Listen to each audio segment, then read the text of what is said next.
Gloria al Señor. Colosense capítulo 1.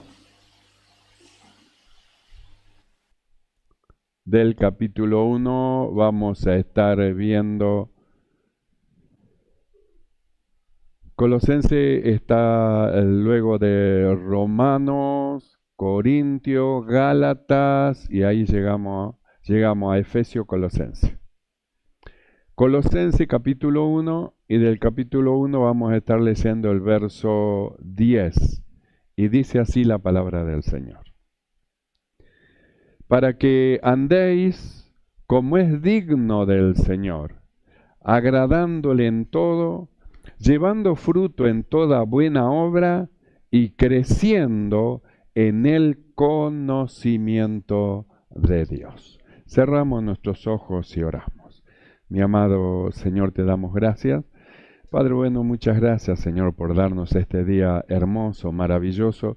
Lo preparaste para nosotros.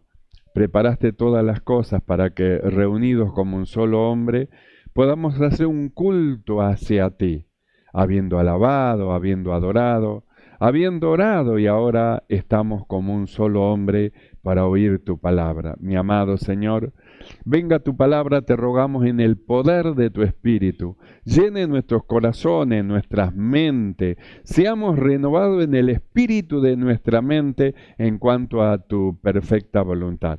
Extiende tu mano y reprende toda perturbación satánica, diabólica, en la mente, en el corazón, en el nombre de Jesús. Toda opresión y oposición de los aires, ordenamos que desaparezca ahora en el nombre de Jesús. Se abra, Padre, las ventanas de los cielos y sobre tus hijos en esta noche caiga abundante bendición del cielo. Gracia abundante nos sea dada y nuestro corazón se llene de tu Espíritu Santo. Padre, gracias. Muchas gracias te damos por estos momentos que nos das en el nombre de Jesucristo. Amén y amén. Tomamos asiento. Gloria al Señor.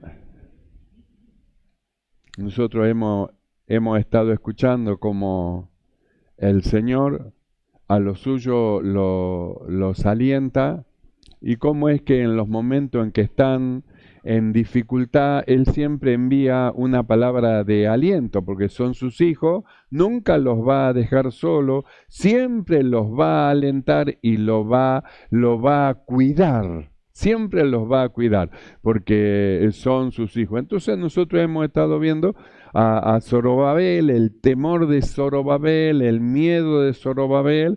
Hemos visto también a Josafat, el miedo de Josafat. Era imposible que ganen una batalla de esa manera como Zorobabel. Cómo volverse en contra del edicto del rey era algo muy dificultoso. Pero Dios a Zorobabel le dijo que no tenga temor, que la lucha no era una lucha humana, con fuerza, con obras carnal, con armas humanas, sino con su Espíritu Santo, con su Espíritu. Y de Josafat nosotros vimos el aliento de Dios, cómo es que a través del profeta Dios le dijo a Josafat que no tenga temor, que no tenga miedo, porque él estaba con ellos. Así que preparen las armas, pónganse en cada uno en el lugar que le corresponde y simplemente quédense quietos. Ustedes no tienen otra cosa más que hacer que ponerse en el lugar que le corresponde para ver la victoria. Por eso es que nos viene hablando, retrocedimos más atrás y nos viene hablando del cuerpo de Cristo y cómo es que ningún miembro del cuerpo de Cristo es inútil. Algunas personas o cristianos pueden llegar a pensar que ellos son inútiles porque yo soy inútil, no hago nada. No. Dentro del cuerpo no hay ningún miembro que sea inútil.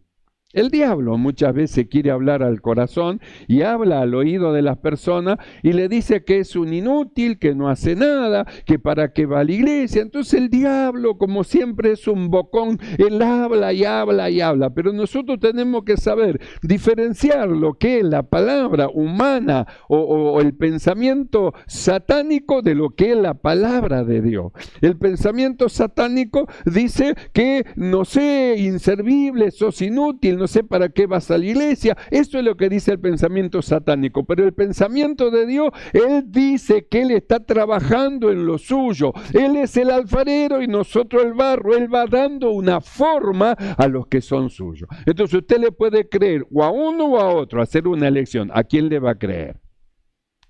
Yo le creo a Dios. Y digo junto con el hermano del Antiguo Testamento, yo y mi casa serviremos al Señor.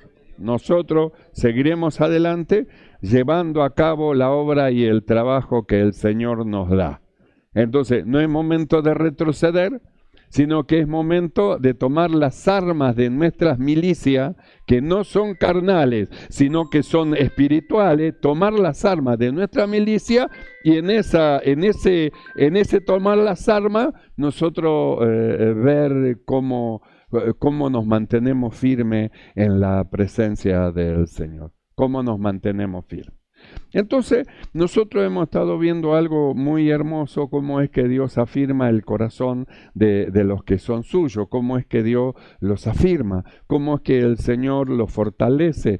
Le dijo a aquel varón, no tengas temor, así dice el Señor, la pelea no es con fuerza, no es con ejército, este es algo espiritual, es con el Espíritu de Dios. Y a Josafat le dijo, pónganse en cada uno en su lugar, cada uno estén en el lugar que le corresponda, y cuando estén en el lugar que le corresponda, entonces ahí ustedes quédense quietitos, no se muevan, pero lo importante es la obediencia al Espíritu, cada uno en su lugar, en el lugar que le corresponda, y ahí, estando quietos, van a ver la victoria del Señor, porque la guerra no es de ustedes, la guerra es del Señor.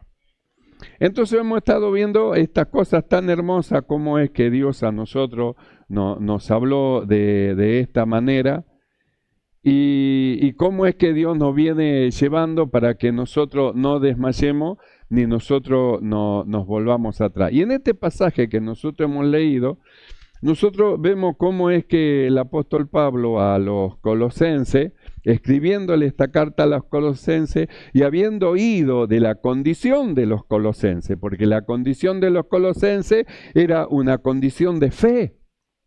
La condición de los colosenses era una condición de amor entre hermanos.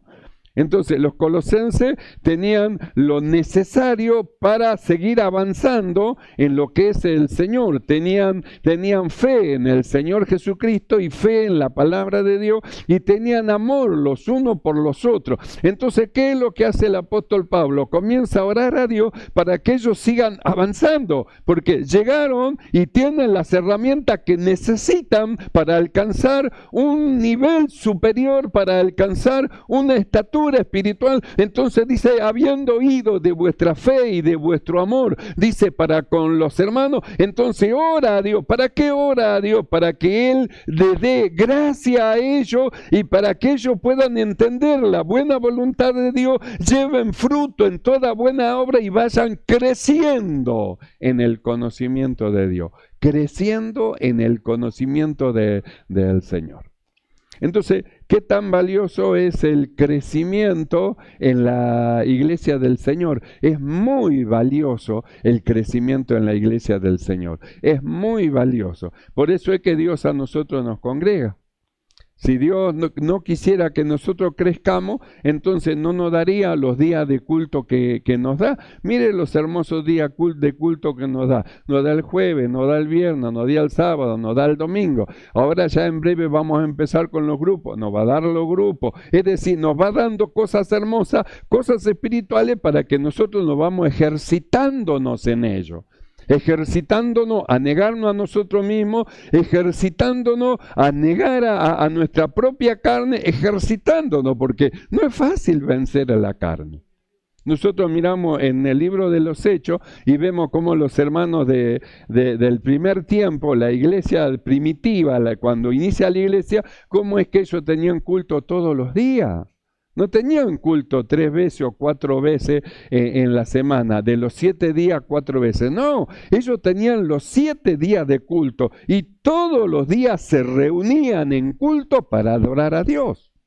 Hay iglesias que en la actualidad son así, hay iglesias que todos los días tienen culto. Quiere decir que cuando uno ya comienza a hacer este ejercicio espiritual de congregarse y usted pone el esfuerzo y empieza a congregarse, después usted se da cuenta la gracia y la misericordia de Dios y cómo es que alcanza el favor de Dios, porque Dios ve su esfuerzo. Usted quiere vencer su carne no viene. Por eso nosotros dijimos, cuando añadimos el cuarto día de culto a la iglesia, los hermanos fervientes dieron gloria a Dios, pero los tibios y los fríos se enojaron, se molestaron. Otro día de culto, por favor, si estábamos tan tranquilitos, estábamos contentos que terminaron los grupos, un peso menos. Y ahora un día más de culto y encima nos amenazan que van a poner el grupo y no van a sacar el día de culto. No, esto ya es terrible. Para la carne es desastroso, pero para el hombre espiritual es una gloria. El hombre espiritual quisiera que todos los días haya culto para reunirse, a adorar, a alabar y a glorificar el nombre del Señor. Que es lo que habían entendido los hermanos de Primitivo, de la primera iglesia, lo que habían entendido. Por eso todos los días estaban reunidos, todos los días hacían culto a Dios, todos los días alababan, todos los días adoraban, todos los días oraban hacia Dios y todos los días escuchaban lo que Dios le iba a decir y lo que el Señor los iba a instruir. Entonces para ellos no era una carga el culto, era un motivo de alegría, un motivo de gozo a causa de la vida espiritual que tenían. A causa de la vida espiritual que tenían, para ellos hay un gozo. Así como hay iglesias que hacen culto todos los días, también hay iglesias que hacen culto una sola vez en la semana. Y hay iglesias que el día domingo no hacen culto porque es el día para estar en familia. Cuando el día domingo para nosotros es un día que nosotros se lo consagramos para el Señor, es el día del Señor y nosotros le damos ese día como una ofrenda para Dios y nos congregamos y alabamos y glorificamos el nombre del Señor y nos sentimos gozosos en nuestro corazón. Entonces nosotros miramos la realidad de la variedad de iglesias que hay. Iglesias que hacen un solo día de culto, otra iglesia que hacen 2 veces en la semana de culto, otros 3, otros 4 como nosotros, otros 5 y otros hacen todos los días culto. Quiere decir que hay una variedad y eso signa la vida espiritual de los que han creído. Nosotros leímos en este pasaje cómo es que el apóstol Pablo, viendo lo que había en los Colosenses, una iglesia que Epafra es el que inició la iglesia, y estos hermanos a quienes el apóstol Pablo le escribe eran hermanos que no lo conocían a Pablo todavía no los había visitado, entonces le escribe una carta a ellos manifestándole la alegría que había en su corazón por ver cómo ellos iban avanzando. Tenían 2 cosas muy valiosas e importantes, necesarias y que son primarias para ir avanzando. Tenían fe en el Señor Jesucristo. No solamente decir yo creo en Dios, yo creo en Jesús, sino que tenían fe en las palabras del Señor Jesucristo.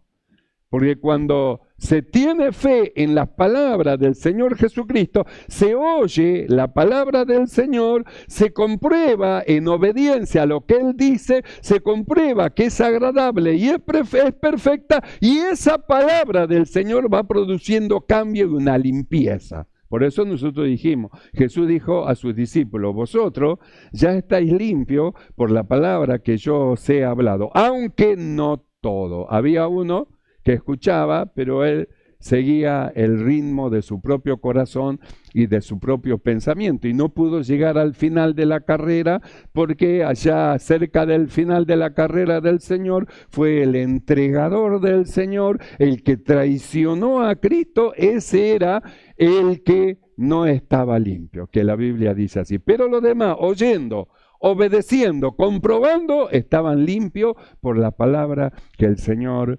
les había hablado. Entonces nosotros miramos al apóstol Pablo escribiendo a los colosenses y vemos cómo es que él dice que desde el día que ellos escucharon, cómo es que el Señor estaba trabajando en Colosa y esos hermanos estaban ahí estando firmes. Él dice, yo no ceso de orar, de pedir por ustedes. No ceso de pedir que Dios los guarde, que Dios los ayude, que Dios les dé crecimiento espiritual, que Dios los ilumine, que Dios les dé fuerzas nuevas a los que no tienen ninguna, que fortalezca a los débiles, es decir, la oración del justo que puede mucho. Por eso nosotros insistimos tanto en la oración. Dios bendiga a las hermanas que los días jueves se pusieron de acuerdo para reunirse y hacer oración de hermana. Es una bendición la oración. ¿Por qué? Porque mediante la oración bendecimos la familia, bendecimos nuestros hijos, bendecimos los hijos de nuestros hermanos, bendecimos los jóvenes, los maridos, los matrimonios, los trabajos. Es decir, es una fuerza espiritual tremenda, un grupo de hermanos o de hermanas de oración que se reúnen para hacer este trabajo. Esto es maravilloso. Y el apóstol Pablo dice, nosotros desde el día que ustedes, los colosenses, creyeron y nos dijeron cómo es que ustedes habían creído. No tomaban el mensaje de Dios como palabra de hombre, sino que tomaban el mensaje como lo que era, un mensaje que venía de Dios, la fe que tenían en el Señor Jesucristo. Y no solo eso, el amor que había entre ustedes, cómo se cuidaban, se alentaban, se fortalecían, se ayudaban, cooperaban uno con otro. Entonces el apóstol Pablo, él decía, no cesamos de orar y de pedirle a Dios, sabiendo estas cosas que hay dentro de ustedes, que ustedes sean llenos del conocimiento de la voluntad de Dios en toda sabiduría e inteligencia espiritual. Y no solo eso, sino que vayan creciendo en el conocimiento de Dios. Deben ir creciendo. Se debe ir creciendo. El evangelio no es simplemente una monotonía. Entramos en el evangelio, listo, ya soy cristiano y ahí termina todo. No, es un proceso de crecimiento espiritual.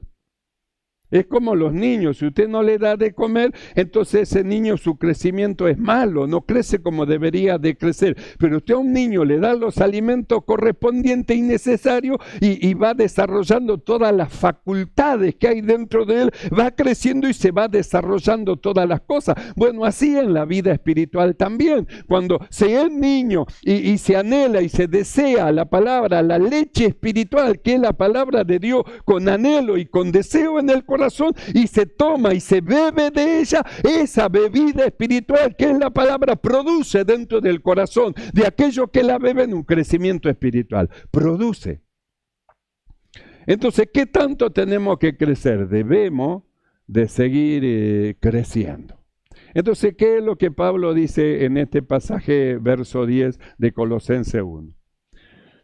Entonces, ¿para qué oraban? Para que sean llenos del conocimiento de su voluntad. ¿Y para qué más? Dice, para que andéis como es digno del Señor. Porque si ustedes no saben lo que le agrada y lo que le desagrada a Dios, van a andar como hombres naturales en cosas que quizás es necesario ya abandonarla. Pero si no sabe que tiene que abandonar porque no creció en el conocimiento, entonces va a ir haciendo siempre la misma, manejándose en forma humana, natural y no espiritual. Entonces, ¿qué es lo que necesitamos todos nosotros? Ir creciendo en el conocimiento de Dios, ir creciendo en el conocimiento, ir entendiendo.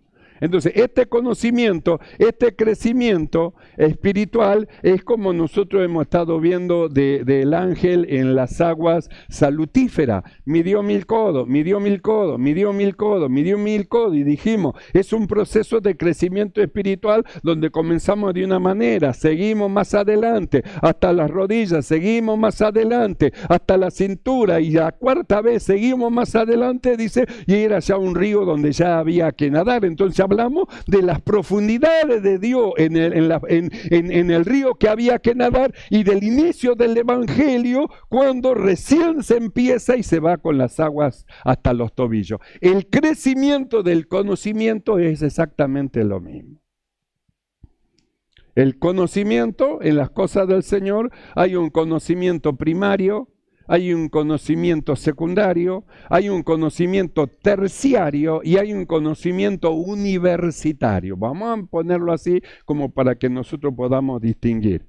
Quiere decir que son conocimientos que en la medida que nosotros vamos avanzando, estamos entrando en cosas hermanos, en cosas hermosas. Un conocimiento primario es cuando nosotros entramos a conocer el sacrificio de Cristo para perdón de pecado. Entonces entendemos, Cristo murió, su muerte nos trajo el perdón, qué bueno, qué maravilloso. Así que yo delante de Dios no podía presentarme, pero Cristo hizo el sacrificio, pagó por mí y ahora yo tengo entrada al trono de la gracia de Dios por el sacrificio. Entonces entramos en el conocimiento primario de las cosas del Señor y vamos avanzando. Me tengo que bautizar. Sí, el Señor dijo que es necesario que el que crea se bautiza. Entonces pasamos por el bautismo y nos damos cuenta. Al pasar por el bautismo nos da acceso a la cena del Señor. No puede ir a la cena del Señor sin pasar por el proceso del bautismo. Inicialmente cree, recibe a Jesús, se bautiza y luego pasa a la ordenación de la cena del Señor para participar del cuerpo y de la sangre del Señor. Entonces, ese el primario, es decir, el conocimiento primario, donde se le dice a usted, tiene que venir, tiene que congregarse. ¿Qué es lo primero que se le dice al alma nueva cuando acepta a Jesús y empieza a conocer de Dios? Se tiene que congregar. Si el alma nueva le dice, ¿y cuántas veces me tengo que congregar? ¿Usted qué le diría? ¿Qué le diría a usted? Si al alma nueva, está el alma nueva y el alma nueva le pregunta a usted, ¿cuántas veces me tengo que congregar en la semana? ¿Usted qué le diría? Bueno, porque eso que le dice a él es lo que se tiene que decir uno mismo. ¿Qué le diría a él? Y todos los días que hay culto usted debe de congregarse, hermana, porque en la medida o hermano que va congregándose, usted va a ir adquiriendo un conocimiento de cuál es la voluntad de Dios. Entonces, ¿qué le diría? Que es necesario que se congregue todos los días que haya culto. ¿Y a dónde más lo llevaría? Tiene que orar. Ore a Dios todos los días. Ore a Dios todos los días. ¿Y qué más le diría? Lea la Biblia todos los días. De ahí va a sacar usted el alimento espiritual para usted, la oración en la comunión con Dios y el congregarse para venir a hacer un culto a Dios. Entonces le da las instrucciones primarias de las cuales nosotros ya las recibimos desde el día que creímos y no es un conocimiento que queda olvidado, sino que en nosotros es un conocimiento activo. Lo que le decimos al hermano, todos los días debe congregarse, es lo que tenemos que hacer todo lo que hemos creído. Todos los días congregarnos y considerando que Dios tiene hasta ahora misericordia y nos da 4 días de culto y no todos los días, como dice en la iglesia primitiva, que todos los días se reunían y todos los días alababan a Dios y glorificaban el nombre del Señor. Entonces, si nos da 4 días, ¿qué vamos a hacer? Yo no quiero perder ningún día. No quiero perder ningún día. Quiero estar siempre delante del Señor y recibir las bendiciones que Dios tiene para mí. Porque yo entiendo que cada vez que vengo a la iglesia, Dios edifica mi espíritu, me da el alimento espiritual para que yo tome crecimiento y de un conocimiento primario pase a un conocimiento secundario. Primario al costado de las aguas hasta los tobillos. Pero ya cuando entramos en el conocimiento secundario, entonces ya vamos entendiendo otras cosas. Un nuevo nacimiento. Hay un nuevo nacimiento, sí. Y como se produce un nuevo nacimiento, resulta que ahora tiene lo que antes no tenía, 2 naturalezas. Antes tenía una sola naturaleza humana, carnal, no había una vida espiritual. Pero desde el día que creyó, aceptó a Cristo, se bautizó, Dios hizo algo en el corazón de la persona, se produjo un nuevo nacimiento, entonces ahora hay una vida espiritual y ahora descubre que tiene 2 naturalezas. Está entrando en el conocimiento secundario que tiene 2 naturalezas y que hay un combate dentro de él, un combate de la carne contra del espíritu y del espíritu en contra de la carne y él tiene que saber qué decisión y a quién obedecer.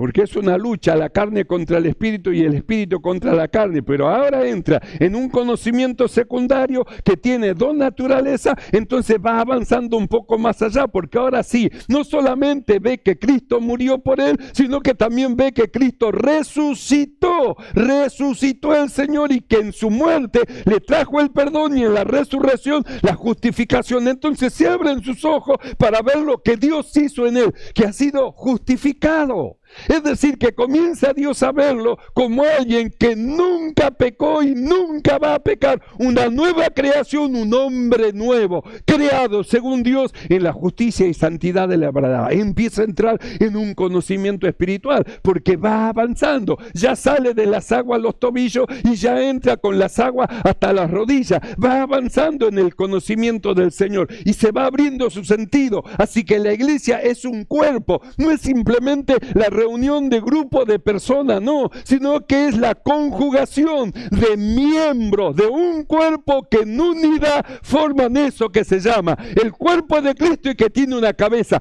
y que Cristo es la cabeza de esa iglesia. Entonces mira esas cosas y él queda maravillado, asombrado, está entrando en un conocimiento glorioso.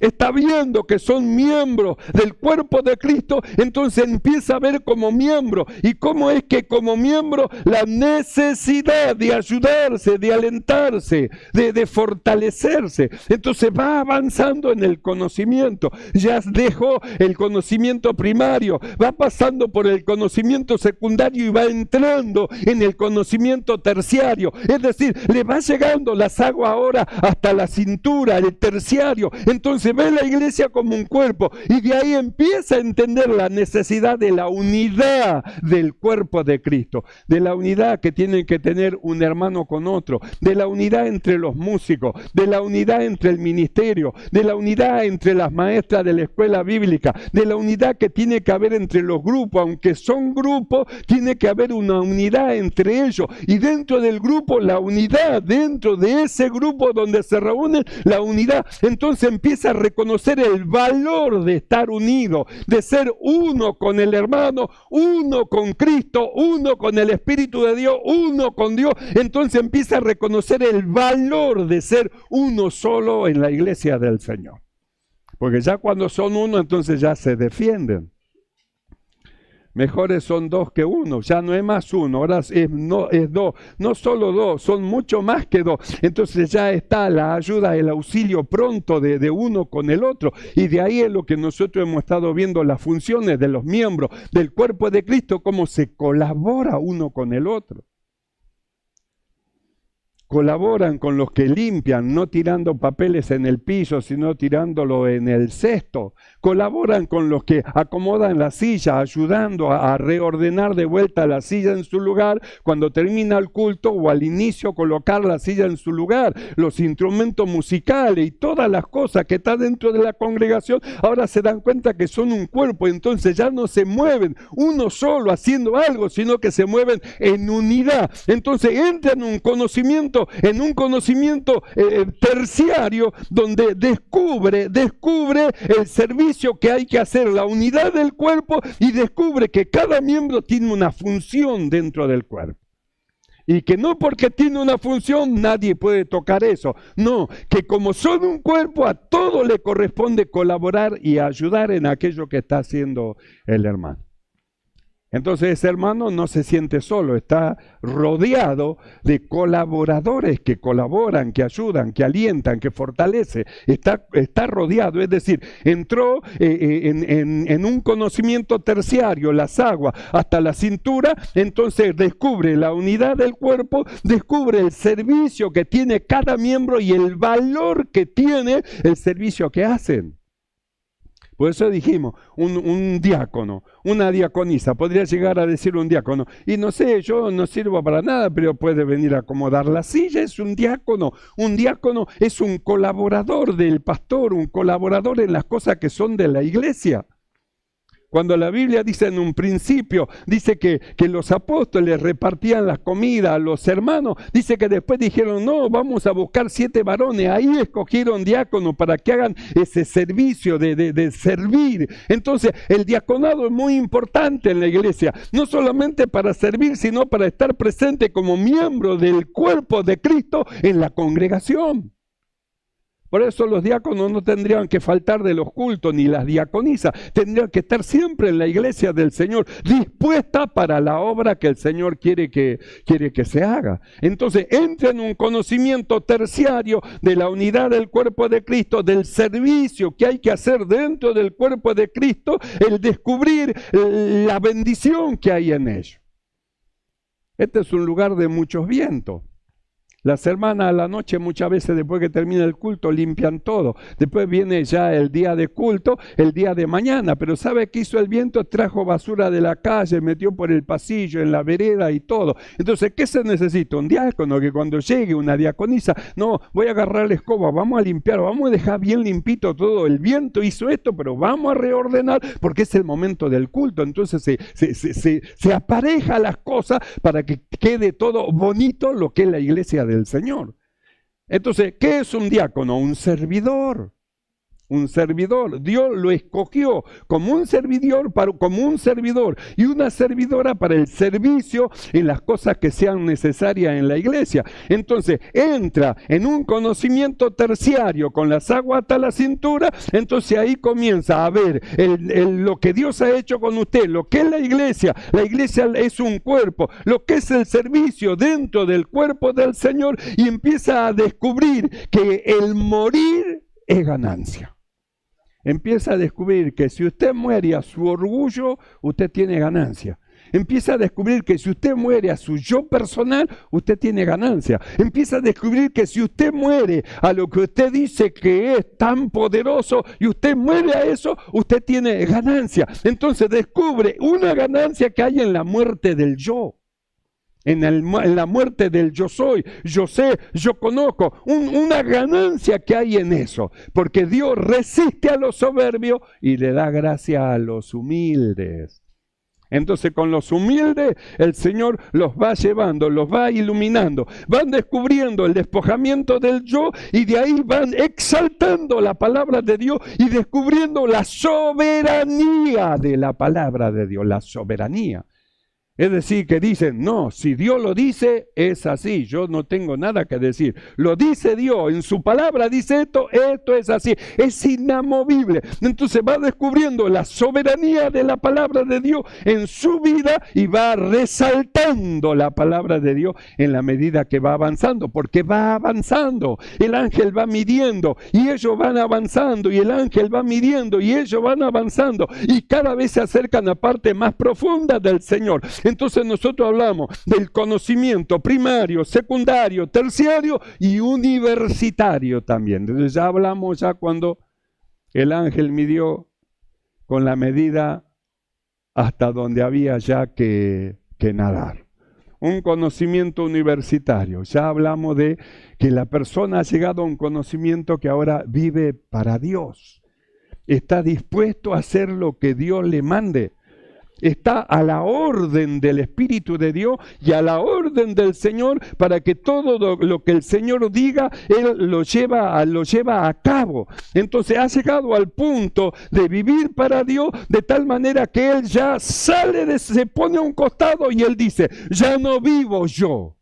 Ahora vive Cristo. Él es el que tiene el dominio de mi vida, el gobierno de mi vida. Y mi vida va a ser como Cristo quiere que yo sea. Así, y allá voy yo en las manos del Señor. Ha entrado en un conocimiento terciario, es decir, universitario. Es decir, ahí está empezando a nadar en el río de Dios. Entonces entra a descubrir el poder que hay en Cristo, entra a descubrir la bendición que hay en esa tierra fértil que es Cristo Jesús, entra a descubrir cómo es que Él puede hacer todas las cosas y repite con Pablo, todo lo puedo en Cristo que me fortalece.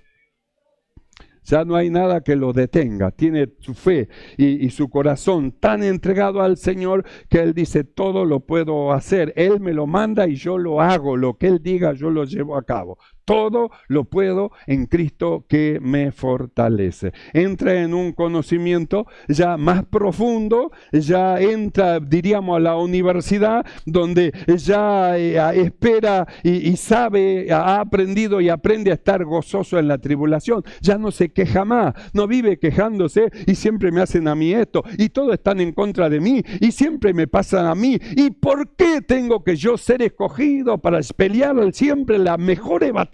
Dice que la mejor batalla se le da el Señor a su mejor soldado. Siempre tengo que ser yo. Ya se acabaron las quejas. Ahora aprende a gozarse y a darle gracias a Dios por esa tribulación, porque sabe que esa tribulación va a producir un beneficio en él. La tribulación produce paciencia. Paciencia en el Señor, en la esperanza a la cual Él nos ha llamado. Entonces, ya no ve como una catástrofe la tribulación, sino que ahora la ve como una bendición. Y como la ve como una bendición, entonces ya no está más angustiado por esa tribulación, sino que él dice que está gozoso en la tribulación. Entonces ha aprendido que ha encendido la lámpara, que tiene la lámpara encendida. Ha aprendido que tiene que tener aceite en la vasija, porque sabe que en cualquier momento suena la trompeta y se escucha la voz. He aquí, el esposo viene. Vuelen, salid a recibirle. Ahora está esperando al Señor con la lámpara encendida y el aceite en la vajilla. Entonces nosotros volvemos a mirar esto al principio y vemos que no es sencillamente creciendo en el conocimiento de Dios y ahí muere todo. No, el crecimiento en el conocimiento va en una profundidad, en el desarrollo de una profundidad primaria, secundaria, terciaria, universitaria, como en las aguas. Va avanzando, va dejando cosas y va sirviendo al Señor.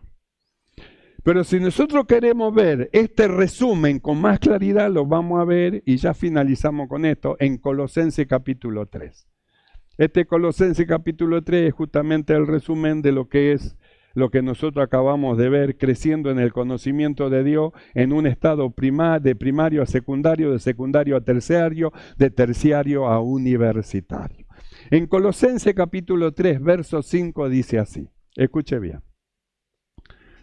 Haced morir, pues, lo terrenal en vosotros, fornicación, impureza, pasiones desordenadas, malos deseos y avaricia, que es idolatría, cosas por las cuales la ira de Dios viene sobre los hijos de desobediencia, en las cuales vosotros también anduviste en otro tiempo cuando vivíais en ella.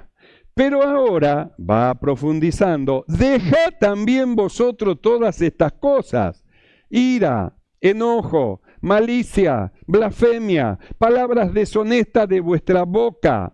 No mintáis los unos a los otros, habiéndoos despojado del viejo hombre con sus hechos, y revestido del nuevo, el cual conforme a la imagen del que lo creó, se va renovando hasta el conocimiento pleno. ¿Hasta dónde va renovándose? Hasta el conocimiento pleno. Por eso Pablo le decía a los colosenses, para que andéis. ¿Sabe para qué el conocimiento? No es simplemente para decir yo conozco, es para que, habiendo oído y tomado conocimiento, mediante la fe que va ligada a la obediencia, comprueben que la palabra de Dios es agradable y que la palabra del Señor es perfecta. Y esto lo va a llevar a andar como es digno del Señor, agradándole al Señor en todo y llevando fruto en toda buena obra. Y de ahí ir creciendo en el conocimiento de Dios. Esto para los que creen. ¿Usted cree, hermano? ¿Usted cree, hermana? Cierre sus ojos y oramos. Cierre sus ojos un momento. La palabra de Dios viene para nuestras vidas y va perfeccionando nuestra manera de vivir. Dios ilumina los ojos de nuestro entendimiento para que sepamos qué es lo que le agrada a Dios. Y agradándole a Dios en todo, crezcamos con el conocimiento que Él nos da. Y crezcamos en el conocimiento de Dios. Cierre sus ojos y oramos.